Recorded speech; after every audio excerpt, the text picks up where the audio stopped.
I am not an America First pontiff, says Pope Leo XIV as he deals a heavy blow on MAGA. Can we say this is an anti-Trump pope? MAGA melts down over new pope's attacks on President and JD Vance and claim he is not an America First pontiff. MAGA America was in meltdown over the election of a new pope with a track record of publicly criticizing JD Vance and showing sympathy for migrants. Robert Prevost overcame 66-1 odds to be selected as Pope Leo XIV on Thursday, becoming the first North American pontiff to hold the role. But conservative news pundits and Trump supporters were incensed by the decision of the cardinals to appoint a pope slated to be among the most progressive. Steve Bannon, the former White House chief strategist, called Prevost the worst pick for MAGA Catholics and deemed him the anti-Trump pope. Days before, he told Piers Morgan he thought the dark horse candidate was one of the ones closest to Francis ideologically. Laura Loomer, a far-right conspiracy theorist who has maintained close ties with the president, lamented online, "The new pope once retweeted a post about how we need to keep praying for career criminal and drug addict George Floyd. The tweet said, 'May all hatred, violence and prejudice be eradicated.'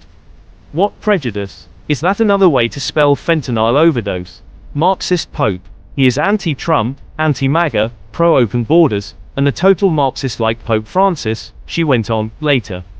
Catholics don't have anything good to look forward to. Mike Cernovich, a right-wing commentator and conspiracy theorist, deemed Prevost an open borders globalist, who would be pushing for abortion soon.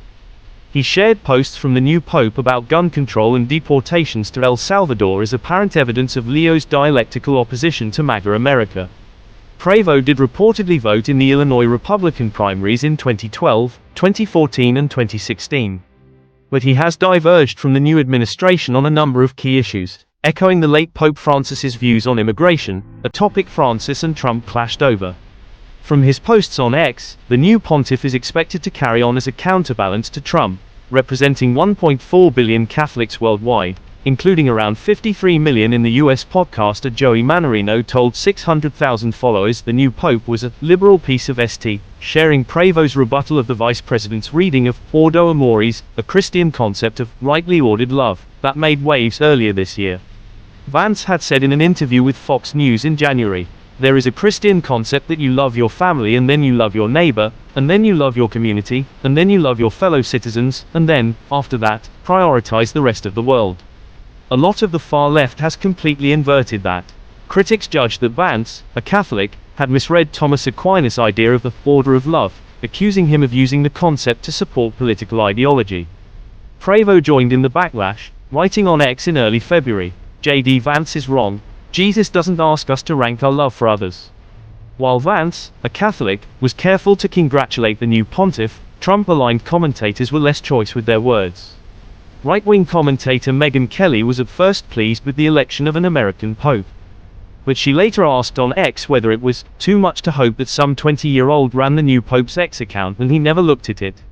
Prior to his selection, Prevost had been vocal on a number of issues, painting a picture of his personal politics and what might shape his papacy.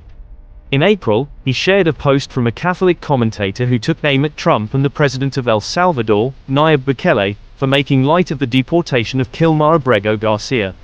"Is your conscience not disturbed? How can you stay quiet?" The shared post read.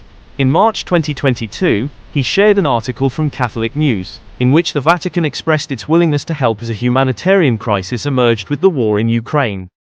He had also reposted a tweet in 2018 that read, "There is nothing remotely Christian, American, or morally defensible about a policy that takes children away from their parents and warehouses them in cages.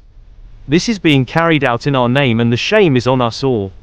And he shared several messages directly opposing Trump's immigration orders, including a 2018 letter from Peru's Catholic leaders thanking the Trump administration for stopping the separation of migrant children from their parents.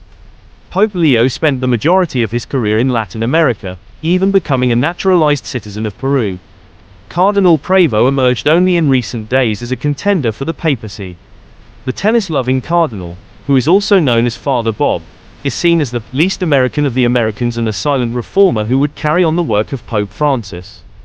He was a popular choice with the Latin American and North American cardinals, although he has kept his views on topics such as women clergy and same-sex unions quiet.